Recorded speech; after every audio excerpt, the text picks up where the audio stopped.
يا صباح الفل والورد والياسمين على احلى واغلى متابعين. ازيكم يا حبايب قلبي؟ عاملين ايه؟ يا رب تكونوا بخير. النهارده ان شاء الله معانا روتين جامد قوي ومتعب جدا. تابعيني لاخر الفيديو وان شاء الله تستفيدي منه حتى لو معلومة بسيطة. اول حاجة، كنت مخنوقة جدا ومتضايقة ومليش نفسي اعمل اي حاجة وسايبة الشقة من امبارح، بس قلت ما ينفعش كده، لازم اقوم واشتغل واشوف اللي ورايا، لان جوزي سافر وسابنا خلاص، ونفسيتي متحطمة ومتضايقة ومخنوقة جدا وحاسة ان الدنيا سودة في عينيا ملهاش اي طعم. ربنا يصبرنا ويصبر كل واحدة جوزها بيفترق عنها وبيسافر ويسيبها، وان شاء الله ربنا يرزقهم برزقنا ويوسع عليهم يا رب، اللهم امين. المهم انا قلت اقرأ شوية قرآن كده. قرأت في سورة البقرة على قد ما قدرت. سورة البقرة كويسة جدا ومفيدة جدا، يا ريت لو حد فيكم يقدر يواظب عليها يواظب. وبعد كده دخلت على المطبخ، كان الظهر قرب جدا وانا لسه ما فطرتش ومليش نفس، بس غصبت على نفسي وعملت فطار كده يعني، وكلت لقمة على قد نفسي وخلاص. وبعدين طلعت في البلكونة، وقفت شوية وبصيت على الناس. النهاردة السوق وكانت الدنيا زحمة والناس رايحة جاية في الشارع زي ما شفتوا كده، يعني غيرت جو وشفت الدنيا ودخلت تاني على الشقة. قلت لازم اشتغل فيها، اعمل اي حاجة، ما ينفعش اسيبها كده. دخلت على المطبخ لقيت المنظر زي ما انتوا شايفين كده، المواعين مالية الحوض ومبهدلة الدنيا. ده كان المطبخ كله هايص، ده انا لميت الدنيا شوية ويعني حطيت المواعين على الحوض وكده ورتبت الدنيا حواليه.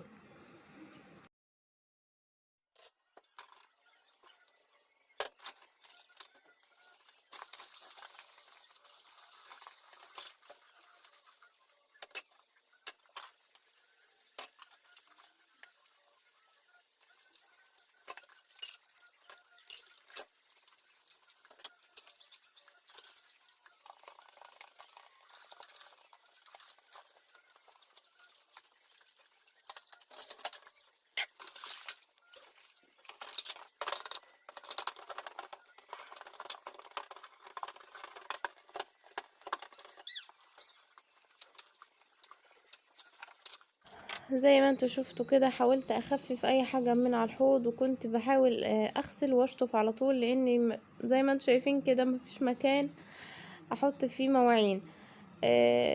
المواعين دي انا امبارح كنت موضبة الدنيا كلها ومنضفة الشقة والمطبخ وكل حاجة، علشان لما يمشي جوزي ببقى زعلانة وبعيط وكده، ومش بيبقى ليا نفسي اعمل اي حاجة. فكنت مجهزة كل حاجة من اليوم اللي قبله وعاملة اكل وعاملة كل حاجة. فجم الجماعة فاجئوني ان في ناس شغالة عندي في الشقة التانية اللي احنا بنجهز فيها، وطبعا لازم نعمل لهم اكل. والله اليوم اللي ماشي فيه جوزي انا كنت واقفة في المطبخ وبطبخ لهم، عملت الاكل وكده. وجابوا لي المواعين دي مكان الناس، يعني كان الوقت متأخر، كان بعد المغرب. فانا بصراحة كنت متضايقة جدا ومخنوقة وعمالة اعيط، وما كانش ليا نفس ان انا اقوم اعمل اي حاجة. فسبت المواعين في الحوض كده زي ما هي وقعدت. هعمل ايه لما بيكون جوزي مسافر كده؟ بتبقى نفسيتي تعبانة جدا وحاسة ان الدنيا سودة قدام عينيا، وبيبقى ماليش نفس اعمل اي حاجة، وحاسة ان مفيش اصلا اي حاجة ليها لازمة. ماليش نفس انضف الشقة، ماليش نفس اغسل مواعين، ماليش نفس اعمل اكل، ماليش نفس حتى اكل. فبجد احساس صعب جدا وشعور لا يوصف. مهما حاولت ان انا اتكلم عنه او احاول اوصله لكم، مش هعرف اوصله لكم زي ما انا بحسه. يمكن اللي جوزها بيسافر اكيد بتحس الاحساس ده زيي، خصوصا لو كان هي ملهاش غيره، يعني هي قاعدة مثلا في شقتها محبوسة، ملهاش اي حد، ما بتطلعش ما بتخرجش، فهو كل دنيتها هو اللي بيدخل وبيخرج عليها، هو منفسها الوحيد. انا كنت ببقى قاعده بقى ايه مستنيه يدخل عليا من بره، ببقى متضايقه. لما يكون طول النهار بره وسايبني لوحدي، ببقى مصدق كده ان هو ايه يخبط عليا ويدخل. آه، بحس انه هو الوحيد طيب اللي بيدخل علينا، مين تاني؟ فببقى مخنوقه ومتضايقه اول ما يسافر ويسيبنا. بجد بجد احساس صعب، انا مش عارفه اوصفه. هنعمل ايه؟ ربنا يا رب يحفظه هو واللي زيه، ويوسع ارزاقهم ويكرمهم ويرزقهم برزقنا ورزق عيالهم، اللهم امين يا رب العالمين. لقمة العيش بقى الناس هتعمل ايه؟ ما احنا كلنا عارفين حال البلد هنا، والقعدة في مصر مش جايبة همها، وبقية الناس تضطر تسافر وتستحمل الغربة والشقة والتعب والحرمان، وهو بيبقى في ناحية واحنا في ناحية. هو متشحتف علينا وعلى ولاده ومش شايفهم قدام عينيه، واحنا كمان متشحتفين عليه وعايشين لوحدينا، وفي حاجات كتير ناقصانا من غيره.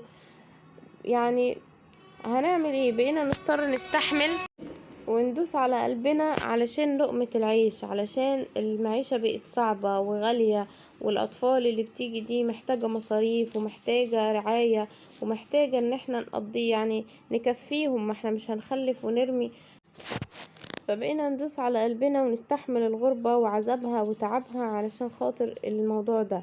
هو بيستحمل التعب والشقة هناك والبهدلة علشان يوفر لعياله لقمة عيش هنية، عشان يوفر لهم عيشة حلوة، علشان ما يبقوش محرومين من حاجة.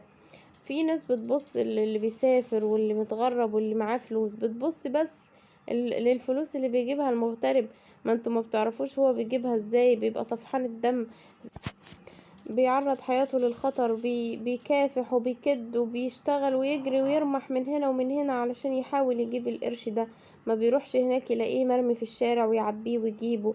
يلي بتحسدوا الناس على الغربة والسفر، يلي بتحسدوهم على الفلوس، ما فيش فلوس بتنفع، ملهاش لازمة الفلوس. ما احنا بندفع تمنها غالي، ما احنا بندفع تمنها في العذاب اللي احنا عايشينه ده دلوقتي. لما في لحظة فراق كده يسيبنا ويمشي، يبقى عايش في وسطينا بياكل ويشرب وعايشين على حسه، وفجأة ما نلاقيهوش وسطينا. لما ولاده يدوروا عليه ويقولوا فين بابا وما يلاقوهوش، بيدفعوا التمن. بندفع التمن لما يفضلوا يعيطوا عليه ويقولوا احنا عايزينه، مش عايزين فلوس. بندفع تمن الغربة دي، والفلوس دي غالي جدا.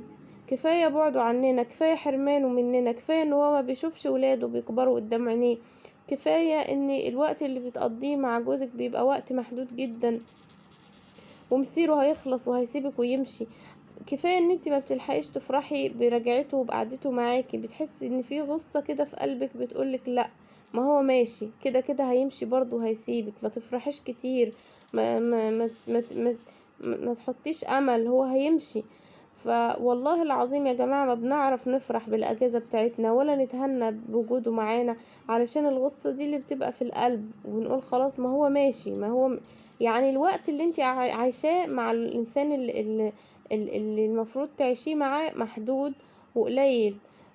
كفاية ان انت كل مناسبة بتحضريها لوحدك من غيره. كفاية ان رمضان بيجي علينا وما بيبقاش في وسطينا، بيبقى لا سحور ولا فطار ليه طعم. والله العظيم، والله انا مهما حكيت لكم مش هعرف اوصل لكم ربع احساس من اللي احنا بنبقى حاسين بيه. فبجد بجد الناس اللي بتحسد غيرها على الغربة بلاش. بصوا الاول للمتاعب اللي هو بيتعبها، بصوا على الشقة، بصوا على التعب، بصوا على كل الحاجات اللي انا حكيتها لكم دي. يعني هي مش موضوع فلوس وخلاص، لا. وفي الاخر اللي بيجي ما بيجيبش همه. يعني ما تفكريش ان اللي بيتغربوا دول وبيسافروا معاهم ملايين، ابدا والله. هو على قد المعيشة بس، زينا زي اي حد، يعني ساترين عيشتنا وخلاص. الحمد لله على كل حال. انا بحمد ربنا وبشكره على كل حاجة احنا فيها، كل حاجة نعمة. يعني اللي مصبرني شوية ان موضوع الفراق ده بيبقى ابتلاء من عند ربنا وبنؤجر عليه.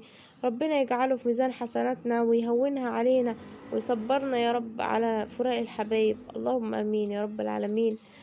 انا انا بعتذر جدا عن الفيديو ده، لاني عارفة ان هو كئيب شوية او حزين شوية، بس بجد انا حاولت اوصل لكم معاناتي ومعاناة اي واحدة جوزها بيسافر وبيتغرب عنها. انا مش هوصل لكم المعاناة كلها، انا بحاول بس اوصل لكم جزء من اللي احنا بنعيشه، لان انا فعلا حاسة ان انا متحطمة، وحاسة ان الدنيا سودة قدامي. فغصب عني يعني بتكلم كده، عايزة افضفض معاك وعايزة اتكلم شوية اطلع اللي جوايا. حاسة ان انا مكبوتة. انا احيانا، مش احيانا، هو من يوم ما مشي، هو مشي امبارح، اليوم ده امبارح والنهاردة وانا بكلم نفسي، انا يعني من كتر الاحساس اللي انا حاسه بيه من جوايا بكلم في نفسي بجد. فبجد يعني ادعولي وادعوا لكل اللي زي ربنا يصبرهم، واي حد بيتعرض لفراق حد عزيز عليه وغالي عليه ربنا يصبره ويبرد قلبه ويهونها عليه يا رب العالمين. بس يا جماعة كده كفاية حزن وكفاية كآبة. انا فضفضت بس شوية معاكم وخرجت اللي جوايا، خرجت الاحساس اللي جوا قلبي، او خرجت جزء منه، مش هقولكوا كله، لان انا قلتلكوا مهما حكيت مش هعرف اوصلكوا اللي جوايا، مش هعرف اوصلكوا ان طفل بيعيط على ابوه متأثر بغيابه. ويعني ما علينا، المهم كفاية كده يعني حزن وكفاية كلام كئيب. خلينا في الفيديو بتاعنا. زي ما انتوا شفتوا كده، بعد ما قريت شوية قرآن وفطرت كده لقمة خفيفة ودخلت على المطبخ، غسلت كل المواعين اللي كانت موجودة فيه، كانت مواعين كتيرة وخدت وقت وانا واقفة وبغسل. بس يلا الحمد لله انا خلصت منهم اهو، وحس ان هم اتزاح من على قلبي. خلصتهم الحمد لله، وصفيت المواعين ورجعتها مكانها، وكمان لمعت اي حاجة حوالين المطبخ كده تلميع على السريع. طبعا احنا عارفين ان اي حاجة حوالين المطبخ لازم تتلمع وتتنضف كده باستمرار، عشان الدهون وعشان المية والتراب واي حاجة. ف... فلمعت كده تلميع على السريع. هو المطبخ كله عايز يتشال ويتغسل كله، عايزة انزل المطبخ كله يعني من اوله لتحتيه، واغسله كله ان شاء الله، ربنا يعيني يا رب. بس كام يوم كده لما افوق واعدي الفترة اللي انا فيها دي، وان شاء الله هعمله، لاني متضايقه منه، حاسه اني مهما نضفت حاسه اني لا في حاجه يعني مش عاجبني، بقاله فتره يعني ما تنضفش تنظيفه عميقه. فنفسي كده انزل كل الحاجات اللي في المطبخ كلها واغسلها وارجعها مكانها واوضب كده توضيبه حلوه، واغسل المطبخ كله والحيطان وكده. ان شاء الله ربنا يعيني باذن الله، علشان الشتاء داخل علينا والدنيا بتبقى برد، وطبعا لازم ننضف تنظيفات الشتاء. كده انا خلصت المطبخ كله ورتبته، وهخرج بقى ايه على الشقة بقيها اشوف فيها ايه. دخلت على اوضة العيال لقيتها مبهدلة ومكركبة، زي ما انتم شايفين كده، جم من المدرسة رموا الكتب بتاعتهم واللانش بوكس وكل الحاجات دي هم كانوا لبسوا وراحوا الدرس بتاعهم. وقلت بقى فرصة، ونور كمان نامت وخفت من على وداني زن، فقلت فرصة انضف الأوضة يعني عشان ايه وهم مش قاعدين على رواقة كده. لان بجد اول ما بيجوا من الدرس او من المدرسة الولاد مش بيخلوني اعمل حاجة، بيفضلوا يا اما ينكفوا مع بعض، يا اما عايزين طلبات وكده.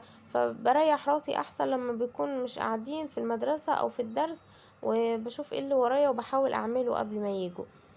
بس كمان النور قطع عليا، بيقطع عندنا من المغرب، ما جاش غير بعد العشاء. فقعدت ايه، طبعا الدنيا ضلمه ومش عارفه اشتغل، مش عارفه اعمل اي حاجه، وقعدت بنور لحد ايه ما النور جه، قعد ساعتين عطلني عن اللي ورايا كله.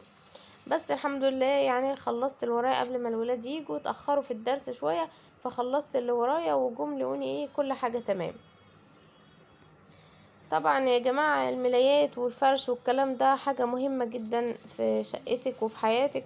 الملايات على الأقل على الأقل خالص كل أسبوع تغيريها، يعني يوم ما هتكون الملاية غامقة شوية وتستحمل معاكي ممكن يعني ممكن تسيبيها أسبوع، بس الأفضل ان انت تغيريها كل كام يوم، علشان يعني الملايات والحاجات دي بننام عليها ولازم تبقى نظيفة. وكمان لما تكون أوضة زي كده في ضغط عليها وقعدتنا فيها، مثلا العيال قاعدين فيها على طول بياكلوا وبيشربوا وبيبهدلوا على الفرشة وعلى السرير وكده، فأنا والله ما بقدرش استنى أكتر من يومين 3 على الملايات، خصوصا لو كانت فاتحة ما بتستحملش، فبضطر أغير باستمرار ملايات على قد ما بقدر. لما بيكون طقم غامق شوية ومستحمل مش هكدب عليكم واقول لكم ان انا بغير، بسيبه على الاقل اسبوع. بكون مشغولة في اي حاجة تانية، بقول لا كويس كده نضيف. بحاول ان انا اوضبه طبعا كل يوم اول ما نصحى، مش كل يوم، انا كل شوية بوضب، كل ما العيال يبهدلوه اوضبه واسويه، لان طبعا الملايات خفيفة ومتستحملش بهدلة من العيال، فبحاول ان انا ارتب وراهم على قد ما بقدر، يعني ربنا يهديهم. طبعا غيرت شلت الملايات وفرشت الملايات الجديدة ولمعت الخشب زي ما انتوا شفتوا كده، ويعني خلاص تقريبا قربت اخلص. لو وصلتي لحد هنا ياريت تحطي لايك للفيديو عشان اللايك بيرفع الفيديو، وتعملي كمان اشتراك في القناة لو انت لسه مشتركتيش عندي، علشان كل ما انزل فيديو يوصلك. فعلي زر الجرس على كلمة الكل عشان كل ما انزل فيديو يوصلك اشعار بيه. انا عايزه لايكات كتير للفيديو ده، وعايزه اشتراكات بقى علشان انا تعبت في الفيديو ده جدا، منتجته وقبل ما اكمله اتمسح مني واضطريت ارجع امنتج من الاول، وبجد تعبت فيه جدا، وكنت حاسه ان في حاجه هتنزل عليا، ان انا اصلا غصب على نفسي وعماله بعمله، وفجاه كل حاجه تتحذف واضطر ان انا اعمله من الاول. فبجد بجد عايزاكم تفرحوني فيه وتعملوا لايكات كتير علشان الفيديو يترفع، عايزاه يجيب اعلى مشاهده. تمام كده تمام. خلاص فرشت السراير ولمعت الدنيا، بس هلمع الكومود كده يعني تلميع على السريع، واوضبه زي ما شفتوا كده مليان كراكيب وحاجات، والولاد الصغيرين ما بيبطلوش كركبه وبهدله، كوبايات بقى وازايز وحاجات كده، ربنا يهديهم. احنا شغلتنا ان احنا ننظف ونشيل وراهم، هنعمل ايه؟ ما احنا امهات، والامهات وظيفتها كده ان هي تفضل طول النهار شغالة في البيت، تنظف وتشيل وتعمل اكل وترتب وتساوي. ربنا يعيننا ويقوينا يا رب ويهدي ولادنا. خلاص كده الترتيب تمام، مش فاضل غير الكنس. هكنس الارض دلوقتي وهمسحها وهبقى كده خلصت. انا بقالي فتره المكنسه الكهرباء بتاعتي بايظه، الخرطوم بتاعها بايظ، وهو وجوزي قاعد الله يدي الصحه فضل يدور لي عليها على خرطوم ليها وكده، فما كانش لاقي يعني لحد ما مشي. فبجد بجد يعني المكنسة الكهرباء دي نعمة كبيرة جدا. خلاص يا جماعة الفيديو بتاعنا خلص، ما تنسيش بقى تحطي له لايك وتعملي اشتراك في القناة زي ما قلتلك، وان شاء الله اشوفكم على خير في فيديو جديد. اترككم في رعاية الله، مع السلامة.